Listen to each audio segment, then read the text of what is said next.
আসসালামু আলাইকুম। দেশ এবং বিদেশ থেকে যারা আমার লাইভটা দেখবেন আপনাদের কাছে বিশেষ অনুরোধ, আপনারা ভিডিওটা শেয়ার করে দিবেন। আমি ব্রাহ্মণবাড়িয়ার নয়ন খান।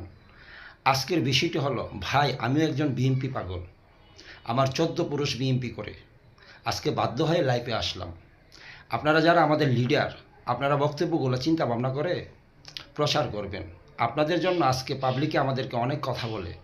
দেখেন, 17টা বছর আমরা অপেক্ষা করতে পারছি, আর কিছুদিন কি আমরা অপেক্ষা করতে পারি না? আপনারা কেন এত ক্ষমতা পাগল হয়ে গেছেন? আপনারা কেন এত নির্বাচন চাই শুরু করে দিয়েছেন? দেখেন, আমাদের ভাগ্য ভালো যে ডক্টর ইনুসের মতো একজন নেতা আমরা পাইছি। সারা বিশ্ব যাকে চিনে, সে দুর্নীতি করার জন্য আসে নাই, সে আসছে সোনার বাংলা গড়ার জন্য। আসলেই ডক্টর ইনুসের তুলনা হয় না। সে সোনার মানুষ, সোনার বাংলাই গড়ে তুলবে। আজকে যদি ডক্টর ইনুস না থাকতো, আপনাদের যে শেখের বিটি শেখ হাসিনা পুনরায় আবার ক্ষমতা দখল করত।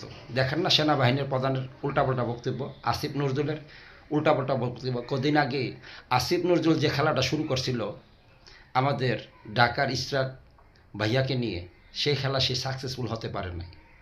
দেখেন ভাই, আমি আপনাদেরকে একটা কথাই বলবো, ডক্টর ইউনূস স্যারকে আপনারা কিছুদিন সময় দেন। সে তাক না 2 বছর, সোনার বাংলাটাকে সোনার বাংলার মতোই গড়ে তুলো। আমি আসলে ডক্টর ইউনূস স্যারের প্রেমে পড়ে গেছি। আমি অরিজিনালভাবে বিএমপি করি।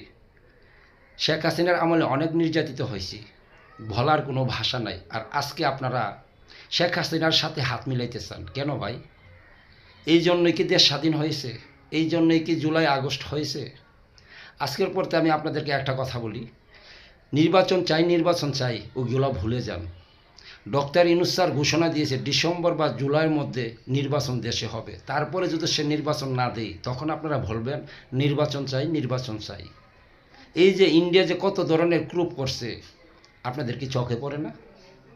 তাই আমি আবারও বলি, আমরা নির্বাচন চাই না, আমরা শান্তি চাই, আমরা সোনার বাংলা চাই।